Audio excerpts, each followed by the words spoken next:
हरे कृष्ण कृष्ण कृष्ण हरे हरे, हरे राम राम राम हरे हरे। हरे कृष्णा। आप सभी भक्तों को आमल की एकादशी की हार्दिक शुभकामनाएं।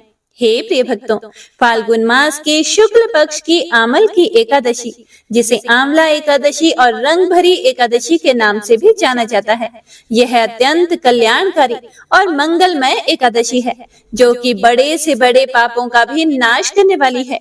यह एकादशी चिंतामणि और कामधेनु के समान ही सब मनोरथ को पूर्ण करने वाली है।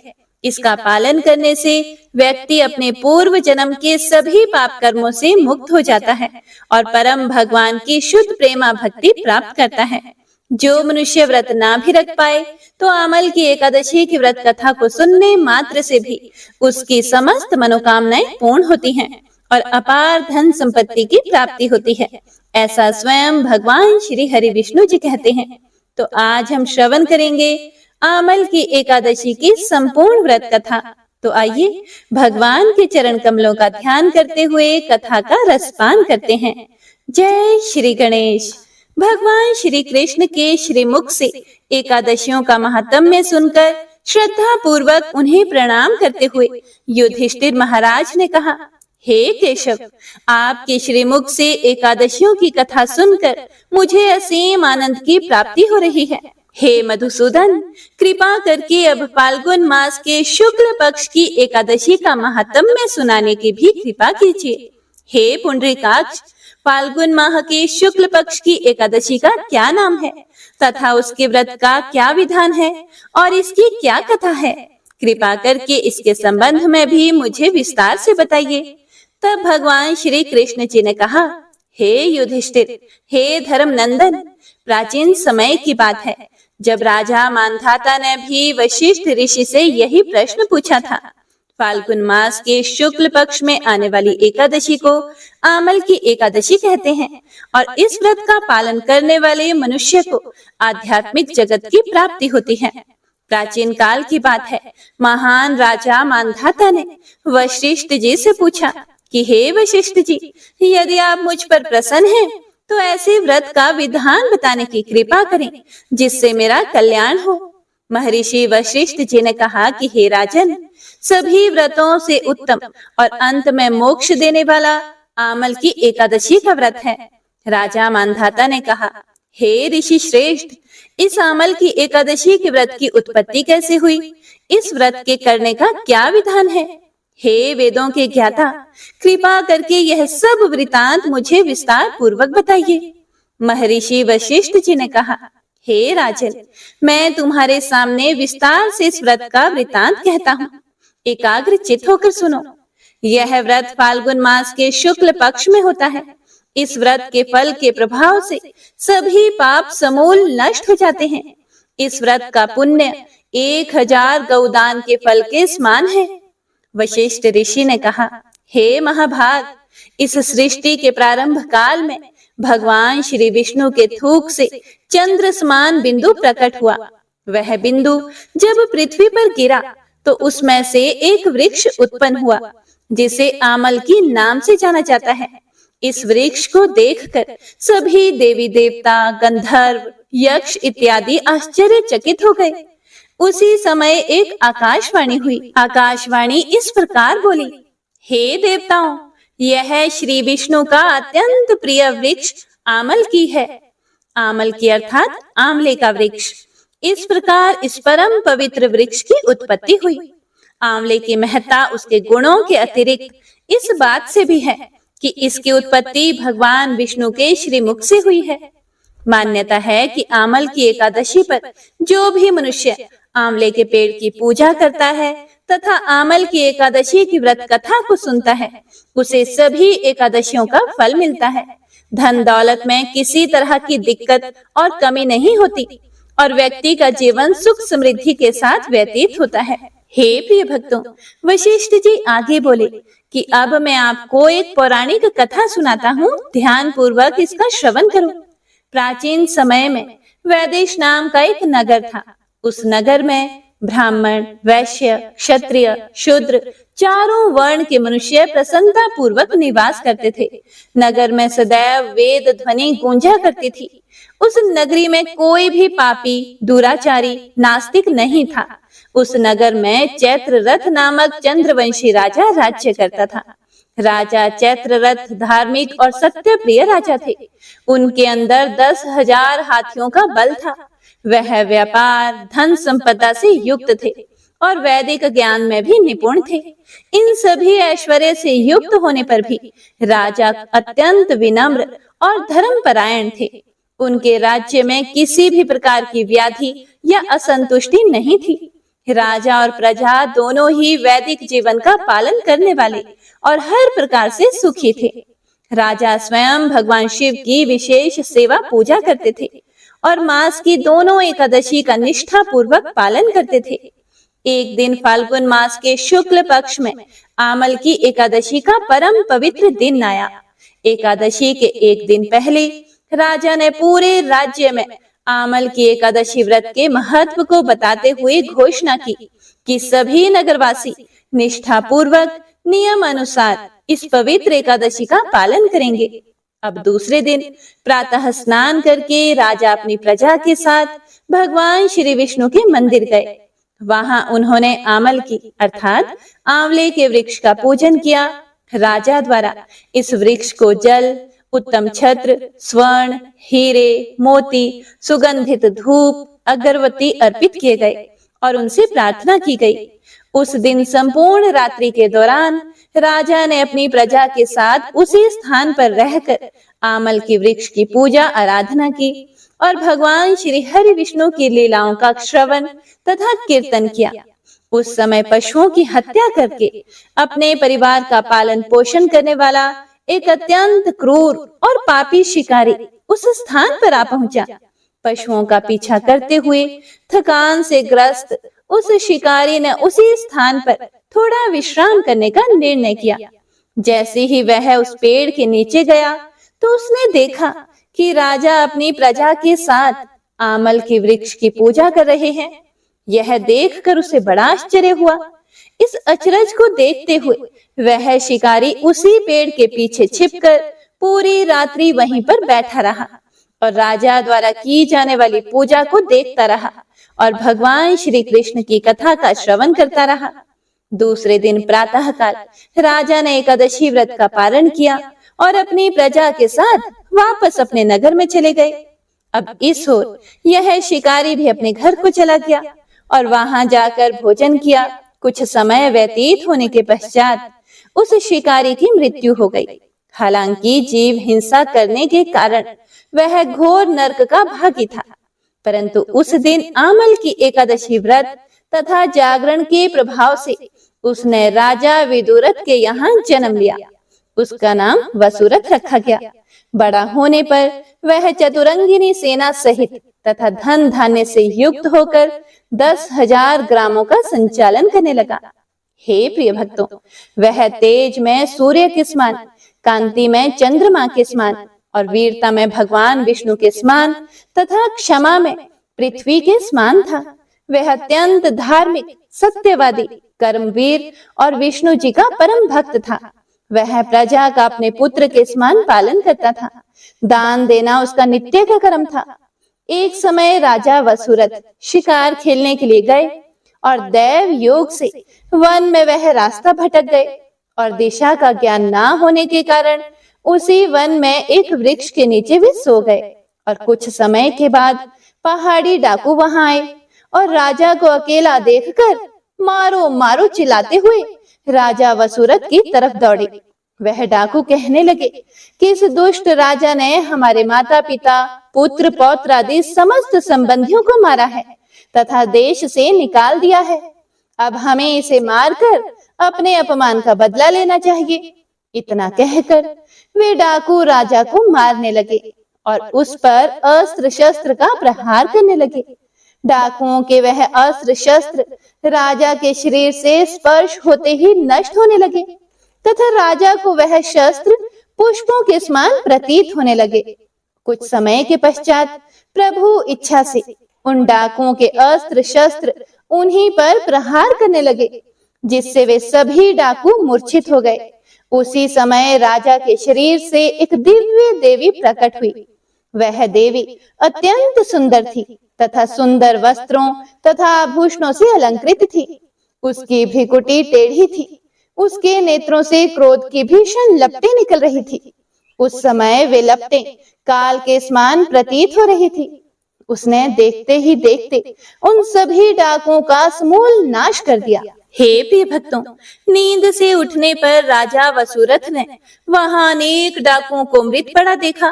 फिर वह सोचने लगा कि इन्हें किसने मारा, इस वन में कौन मेरा हितैषी रहता है। राजा वसुरथ अभी यह सोच ही रहे थे कि उसी समय आकाशवाणी हुई। आकाशवाणी इस प्रकार बोली कि हे राजन, निसंदेह तुम्हारी रक्षा उन्होंने की है जो उन सब की रक्षा करते हैं जो निष्काम भाव से उनकी शरण ग्रहण करते हैं। राजन, इस संसार में भगवान विष्णु के अतिरिक्त तेरी रक्षा कौन कर सकता है। यह सब राक्षस तुम्हारे आमल की एकादशी का व्रत करने के प्रभाव से मारे गए हैं। तुम्हारी देह से उत्पन्न आमल की एकादशी की वैष्णवी शक्ति ने इनका संहार किया है। इन्हें मारकर वह पुनः तुम्हारे शरीर में प्रवेश कर गई है। इस आकाशवाणी को सुनकर राजा ने भगवान विष्णु जी को स्मरण कर उन्हें प्रणाम किया। उसके बाद अपने नगर को वह वापस आ गया और राज्य में सबको एकादशी का महत्व बतलाया और सुख पूर्वक राज्य करने लगा। हे प्रिय भक्तों, वशिष्ठ मुनि ने कहा, हे राजा मंधाता, यह सब आमल की एकादशी के व्रत का प्रभाव था। जो मनुष्य एक भी आमल की एकादशी का व्रत करता है वह प्रत्येक कार्य में सफल होता है तथा अंत में वैकुंठ धाम को प्राप्त होता है। भगवान श्री हरि विष्णु की भक्ति हमारे सभी कष्टों को हर लेती है। यह मनुष्य की ही नहीं अपितु देवताओं की रक्षा में भी पूर्णतया समर्थ है। इस शक्ति के बल से भगवान विष्णु ने मधु कैटभ नाम के राक्षसों का संहार किया था। तो ऐसे अत्यंत महत्वपूर्ण एकादशी व्रत का प्रत्येक मनुष्य को पालन करना चाहिए। इस प्रकार कथा का समापन करते हुए भगवान श्री कृष्ण कहते हैं, हे युधिष्ठिर, इसी प्रकार तुम्हें भी इस व्रत का अनुष्ठान करना चाहिए। यह दुर्धर्ष व्रत मनुष्य को सब पापों से मुक्त करने वाला है। तो सभी प्रेम से बोलिए, श्री लक्ष्मी नारायण भगवान की जय। आइए अब एकादशी माता की कथा सुनते हैं। एकादशी माता की कथा सुनने से ही व्रत पूर्ण माना जाता है।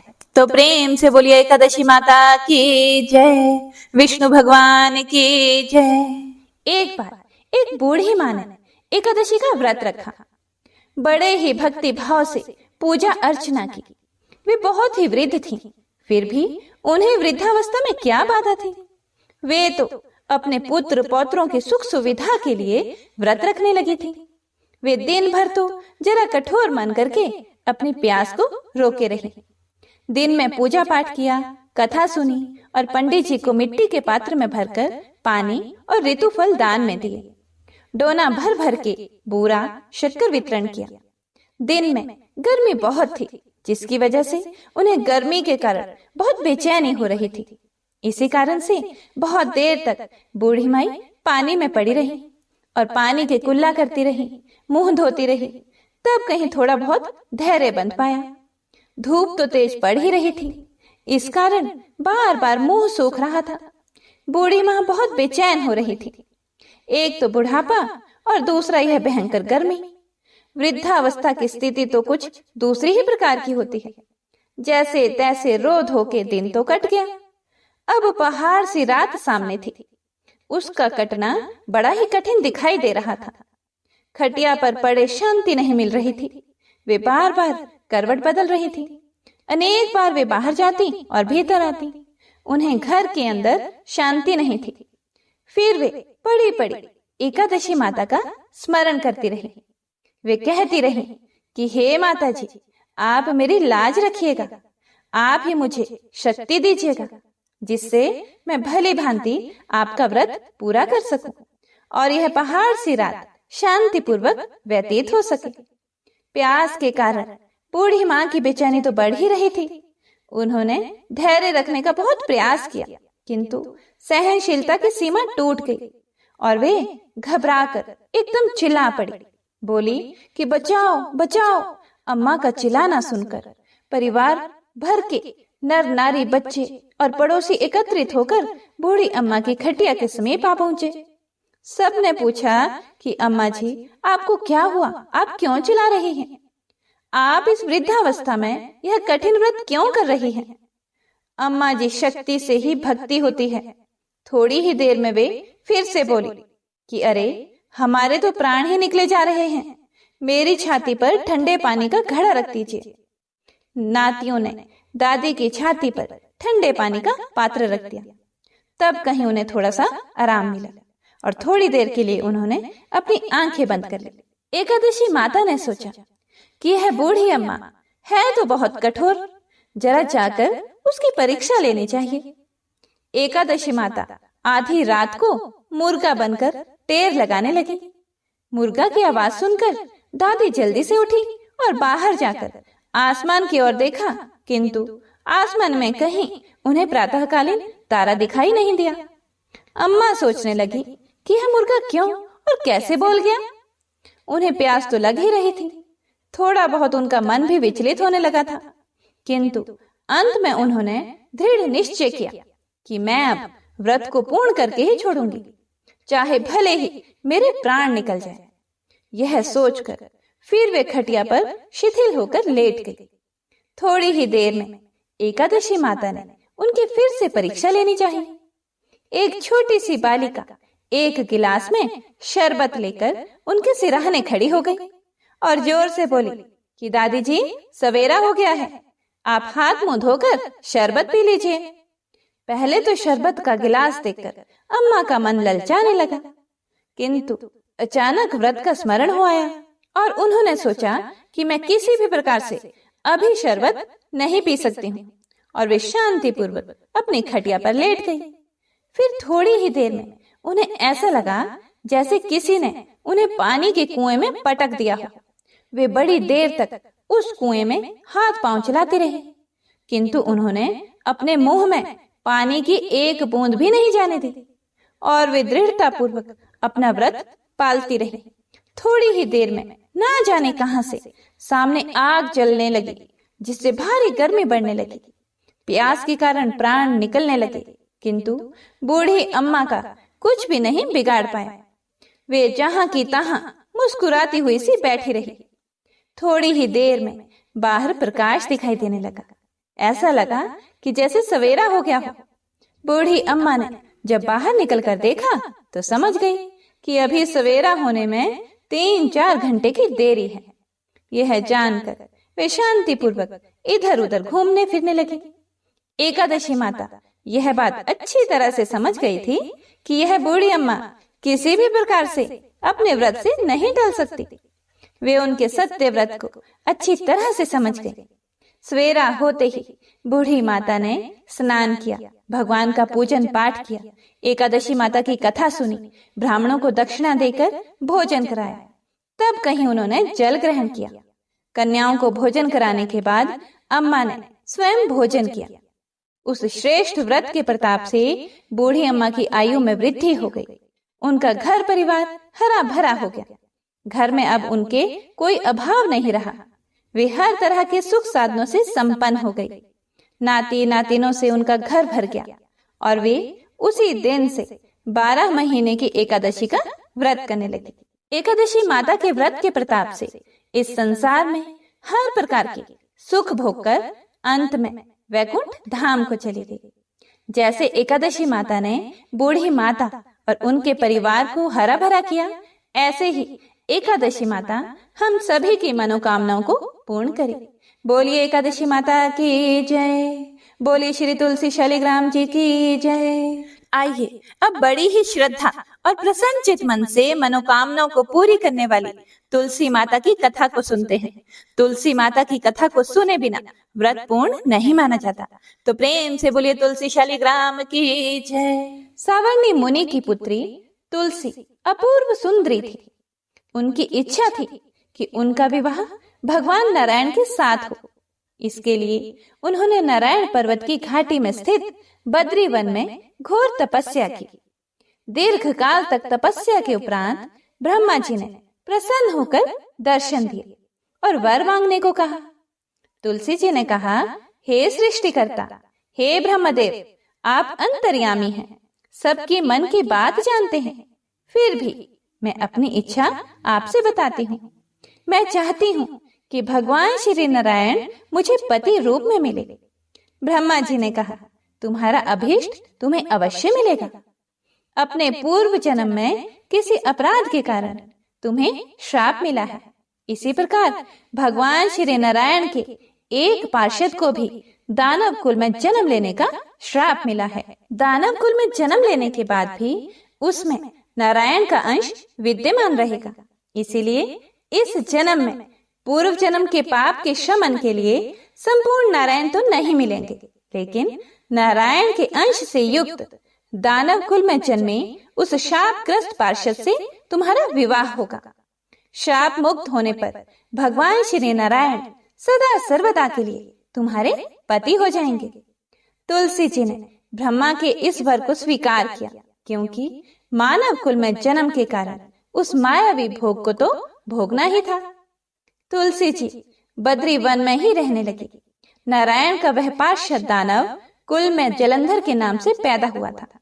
कुछ दिनों बाद वह भ्रमण करता हुआ बद्री वन में आया। यहाँ तुलसी को देखते ही वह उस पर मंत्र मुग्ध हो गया और तुलसी के सामने उसने अपने विवाह का प्रस्ताव रखा। उसने तुलसी जी से विवाह करने की इच्छा प्रकट की। इतने में ही महाब्रह्मा जी भी वहां आ गए और तुलसी जी से कहा, तुलसी, जलंधर को देखो, कैसा देवोपम उसका स्वरूप है। दानव कुल में जन्म लेने के बाद भी लगता है जैसे इसके शरीर में नारायण का वास हो। तुम प्रस्ताव को सहर्ष स्वीकार कर लो। तुलसी को भी लगा कि उसकी तपस्या पूर्ण हुई, उसे इच्छित फल मिला है। जलंधर के साथ उसका गंधर्व विवाह हो गया और वह जलंधर के साथ उसके महल में पत्नी बनकर आ गई। जलंधर ने अपनी परम सुंदरी सती साध्वी पत्नी तुलसी के साथ बहुत दिनों तक राज्य किया। उसने अपने राज्य का इतना विस्तार किया कि देवलोक तक उसके अधिकार में आ गया। स्वर्ग का सुख भोगने वाले देवताओं की दशा भिखारियों जैसी हो गई।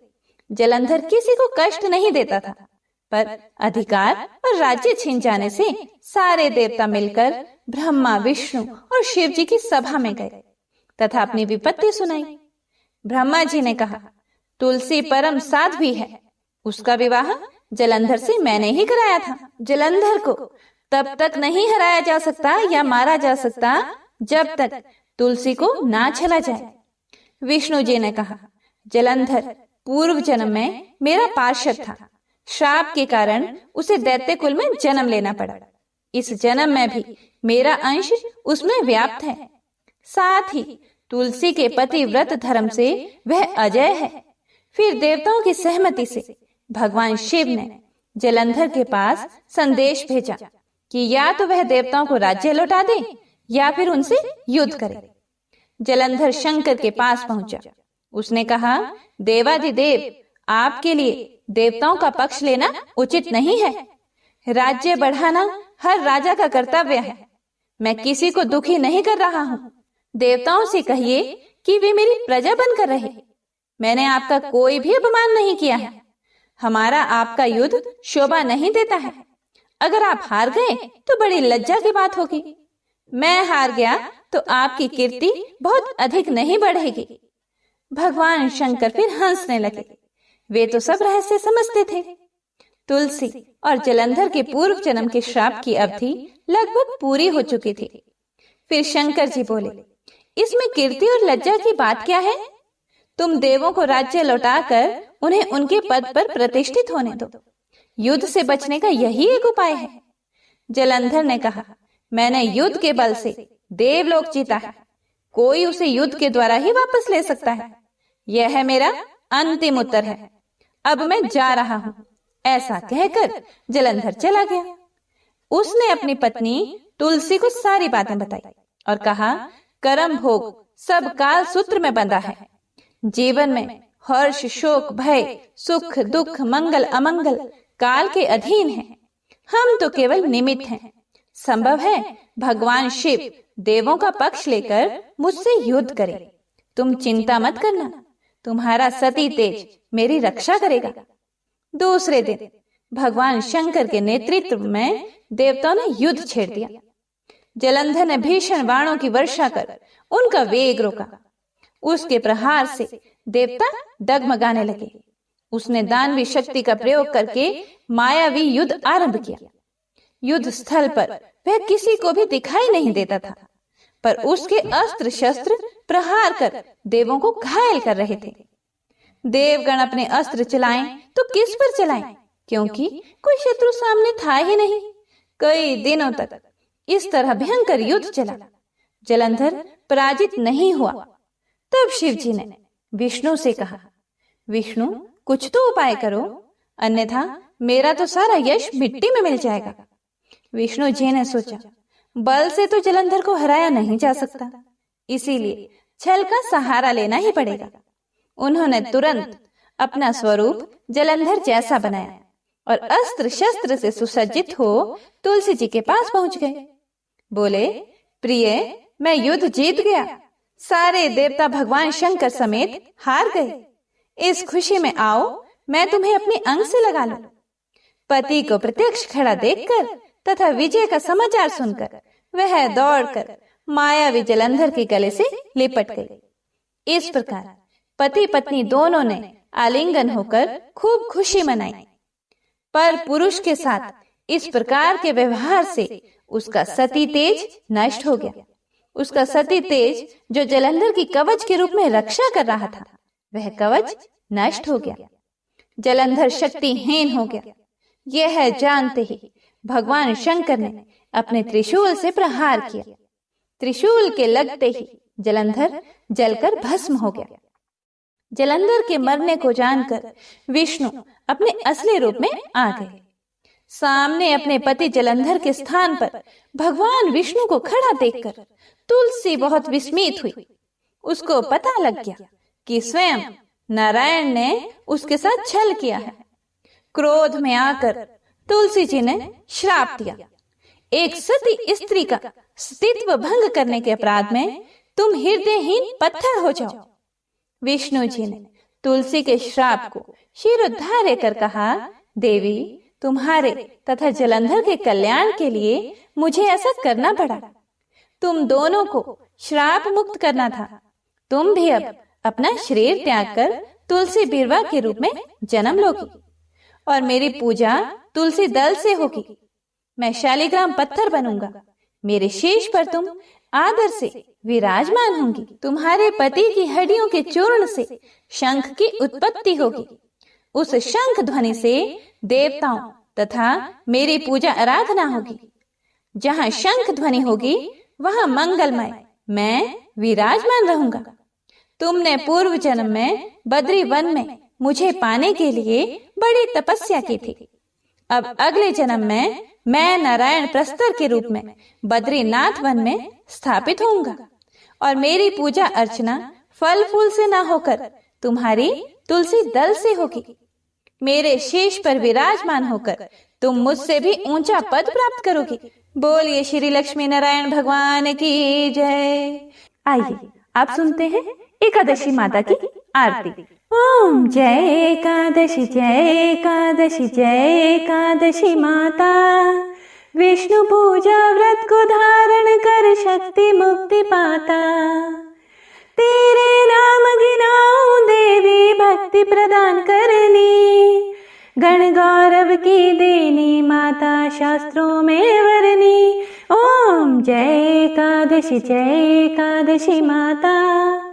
विष्णु पूजा व्रत को धारण कर शक्ति मुक्ति पाता। मार्गशीर्ष के कृष्ण पक्ष की उत्पन्ना। विश्व तारिणी जन्मी। शुक्ल पक्ष में हुई मोक्षदा मुक्तिदाता बन आई। ओम जय एकादशी माता। विष्णु पूजा व्रत को धारण कर शक्ति मुक्ति पाता। पौष के कृष्ण पक्ष की सफला नामक है, शुक्ल पक्ष में होए पुत्र दान दधिक रहे।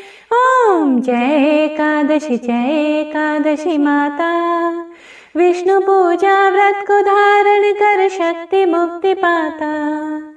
नाम षटतिला माघ मास में कृष्ण पक्ष आवे, शुक्ल पक्ष में जया कहावे, विजय सदा पावे।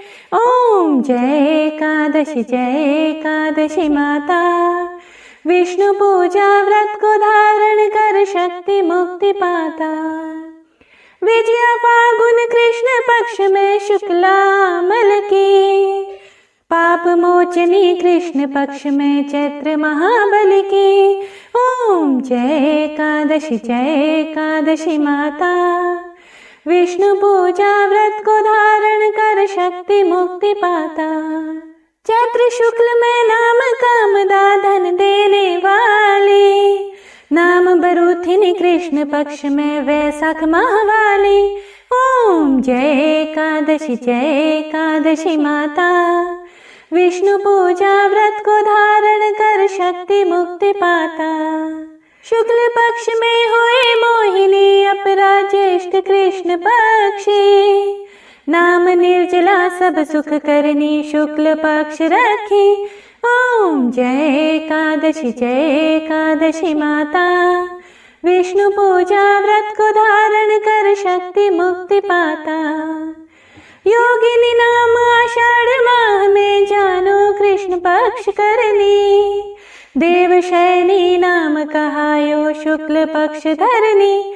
ओम जय एकादशी माता, विष्णु पूजा व्रत को धारण कर शक्ति मुक्ति पाता।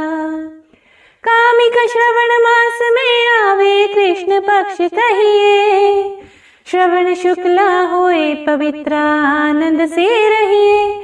ओम जय एकादशी माता, विष्णु पूजा व्रत को धारण कर शक्ति मुक्ति पाता। अजा भाद्रपद कृष्ण पक्ष की परिवर्तनी शुक्ला, इंद्राश्विन कृष्ण पक्ष में व्रत से भव सागर निकला।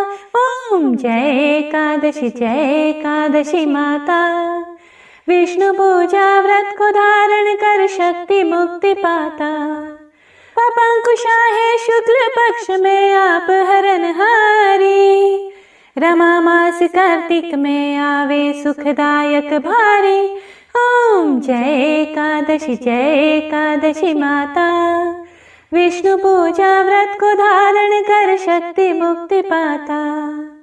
देवोत्थानी शुक्ल पक्ष के दुख नाशक मैया, पावन मास में करूं विन्नति पार करो नैया। ओम जय एकादशी माता, विष्णु पूजा व्रत को धारण कर शक्ति मुक्ति पाता। परमा कृष्ण पक्ष में होती जन मंगल करनी, शुक्ल पास में होए पद्मिनी दुख दारिद्र हरनी। ओम जय एकादशी माता, विष्णु पूजा व्रत को धारण कर शक्ति मुक्ति पाता। जो कोई आरती एकादशी की भक्ति सहित गावे, जन गुरुदिता स्वर्ग का वासा निश्चय ही पावे। ओम जय एकादशी माता, विष्णु पूजा व्रत को धारण कर शक्ति मुक्ति पाता। शक्ति मुक्ति पाता, शक्ति मुक्ति पाता। प्रेम से बोलिए एकादशी माता की जय, सभी देवी देवताओं की जय।